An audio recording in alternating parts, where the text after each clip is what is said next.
Ja Morant went down in severe pain with a left ankle injury, ultimately requiring a wheelchair to get back to the locker room. Welcome back, everybody. I'm Dr. Brian Sutterer, and this is your #1 source for learning about the unique medical side of the world of sports. In this video, we're going to break down Ja Morant's ankle injury here and talk a little bit about what was going on. We'll also address whether or not his kind of play style had anything to do with this injury. As always, if you enjoy learning about this unique side of sports, please consider subscribing to my channel, and let's get started. Here's the play where Morant got hurt. We can see him leaping up in the air to try to block a shot here. And first off, pay close attention to just how high off the ground he is. The amount of injury to a ligament or any part of the body is going to be related to the stress. And so coming from this high up in the air to land on your ankle and twist it is going to impart more load to those tissues. We can see then here as Morant comes down, keep an eye here on his left foot. We can ultimately see him land on the defender's foot. And right here is where we can see it go into this inversion type position. Different angle here from up above. We can see again just how gosh darn high Morant is up in the air here. And what goes up must come down. As Morant comes down here, keeping a close eye on that left foot, he comes down initially here when his toes are pointed downward. That's plantar flexion. But then as he comes down, he steps on the Nets player's foot and ultimately causes his ankle to twist right there into that inversion position, causing likely damage to those lateral ankle ligaments. Now, the official report is that Morant's out with a left ankle injury with the severity to be determined. First things first, this isn't the typical mechanism for a high ankle sprain. This is the classic injury mechanism for a common, typical lateral inversion type ankle sprain. Looking straight on at the foot here, when you're walking, this is going to be the outside. When you roll your foot out this way, that's going to be inversion, as opposed to when it goes this way, that's going to be eversion. So looking back here at the position of Morant's foot, we can see the outside of his left ankle has come down closer to the ground. This is going to be an inversion mechanism. High ankle sprains typically occur when the toes are pointed outward and there's external rotation of the foot, and even a little bit of eversion where the ankle goes the other direction. Now, these three lower ligaments, the red, the yellow, and the green, are the ones that we're really worried about with a ankle injury like Morant had. These ones in cyan here, those are the high ankle sprain ligaments that I don't think were likely to be affected here with Ja's injury. Now, the most common ligament to be injured here is this one in the front. It's the ATFL, the anterior, meaning front, talofibular ligament, because it runs from the talus to the fibula.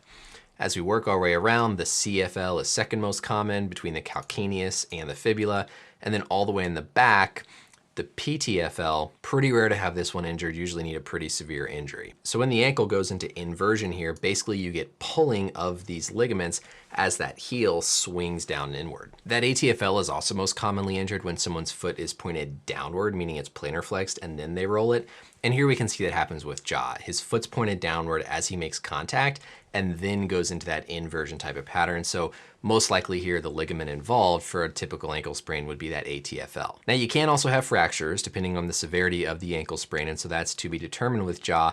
And they can basically occur for a couple of reasons. One, when these ligaments pull, they can actually pull a piece of the bone away from their insertion site with something called an avulsion fracture. Also here, the fibula, that's your ankle bone that you feel on the outside of your ankle, and that can actually make enough contact with the ground that you can directly fracture it as well. Now again, the fact that Ja's up so high here when he lands and comes down tells us that there's going to be more force transmitted through those ligaments, potentially leading to a more serious injury. This also leads into this whole question of, does his aggressive play style have anything to do with this? You can't prevent coming down and landing on another player's foot. Now, I would argue that the type of play he's trying to make here is pretty darn aggressive. I mean, jumping up just really with no regard for what's going to happen whenever he comes down. I mean, he jumps basically directly towards the offensive player here and has to realize that even though he's trying to come down upright, he's jumping into this guy's landing space. There's a high risk of landing on someone's foot. So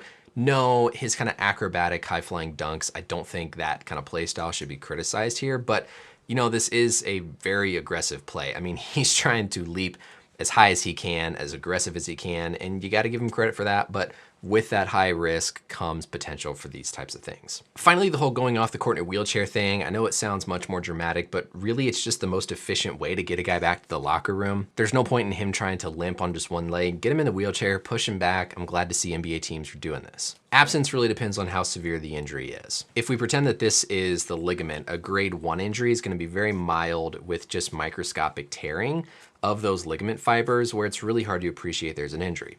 Grade 2 is gonna be a partial tear, where now you can start to see more of a defect, where you've got partial tearing through that ligament.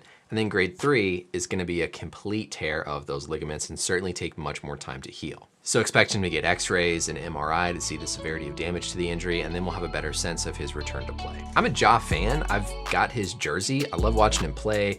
I love his athleticism. He's just exciting to see out on the court. I hope this doesn't set off a bad string of luck for him with ankle injuries. Hopefully it's mild. Hopefully we see him back on the court before too long. That's it for the video, everybody. Thank you as always for watching. Let me know any questions or comments down below. And until next time, we'll see you later. Bye.